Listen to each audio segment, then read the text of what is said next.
Hello everyone, in a brand new AntSite video. In this episode we are going to rebuild an ant city. Stay tuned until the end, I guarantee it will be very exciting.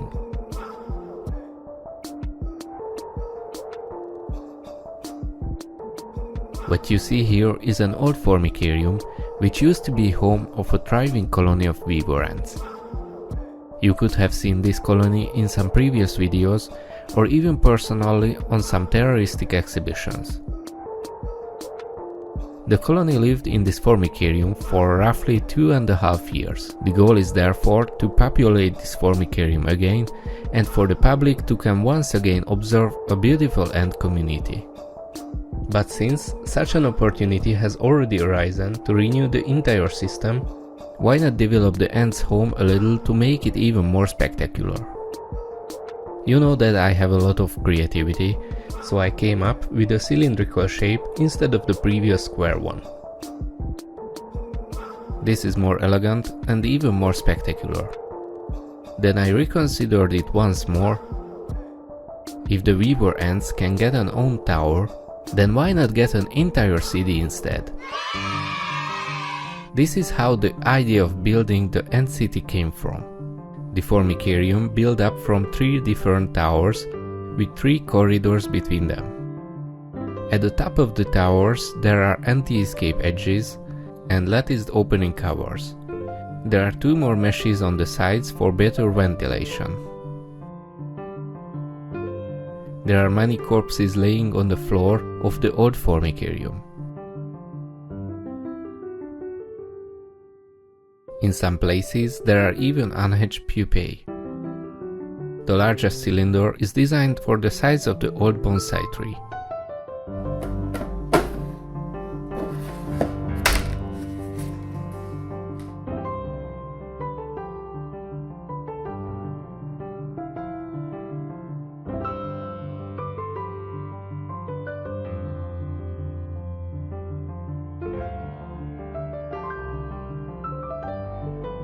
In the meantime, we received a large group of weaver ants. They will live there. You can see what a massive nest they built there.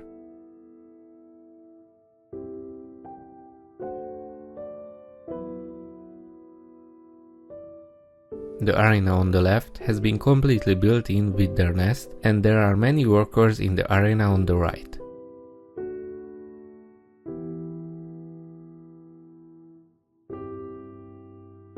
After furnishing, the ant city looks even more magnificent. The old bonsai tree looks perfect in it, and another smaller tree has also been added. Ants can hide among its roots. After moving in, the ant city turned into a real metropolis.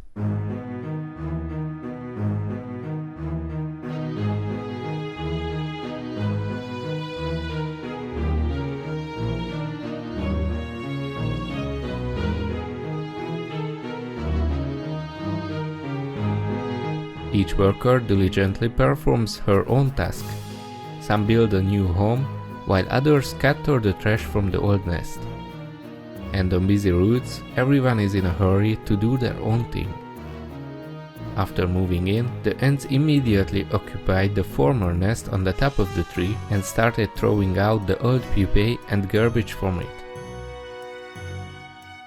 There was no video of the moving, but I can say that I spent an entire afternoon moving them one by one.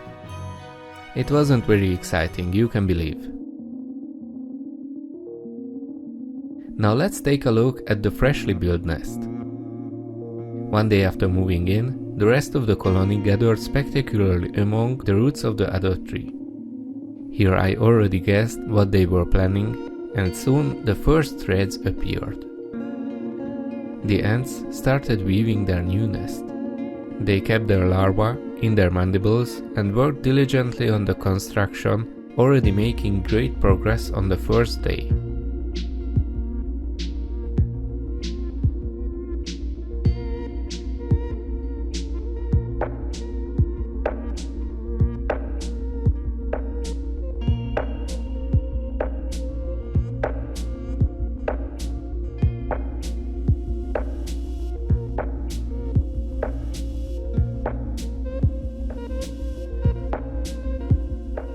few days later, the new nest begins to take its final shape. Its walls become stronger as more and more layers cover them.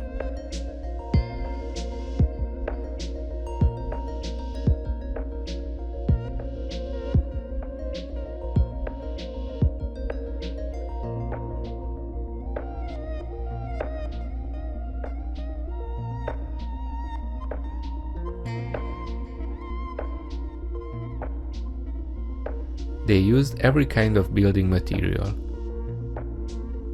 This is how these black and green threads, which were taken out of the turf covering the ground, could have gotten into it.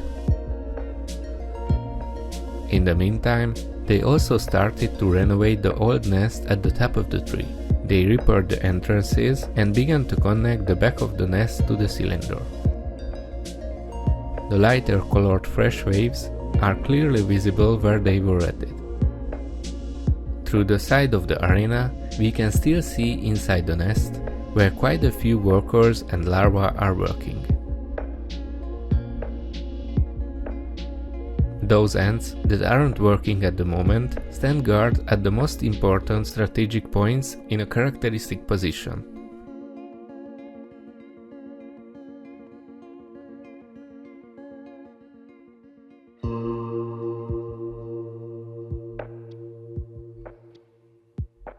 Sometimes we can even see winged males in the colony. So far, no decorations have been added into the pitched roof tower. I'm planning to solve the feeding and watering here.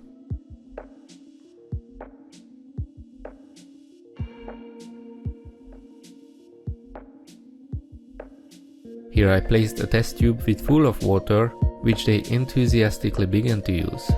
Hopefully they won't drown in open water, because if they do, I will have to figure out another way to get them to drink.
An analog thermometer was built into the side of the formicarium, but the back had to be closed with a grid so that the ants couldn't get into it.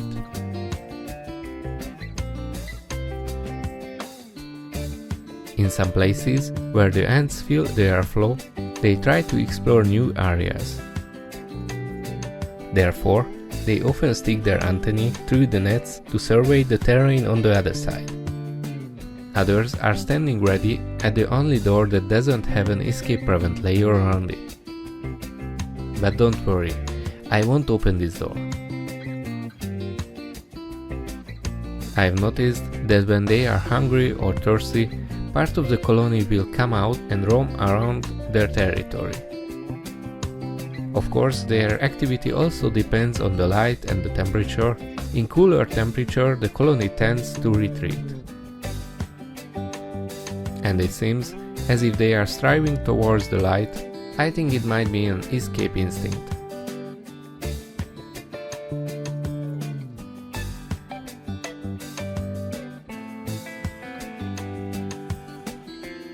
It is a captivating sight to see how these tiny insects diligently organize their societies and live their daily lives. We could admire them for hours, we would always discover something new, but unfortunately, we have come to the end of the video. Stay tuned next time.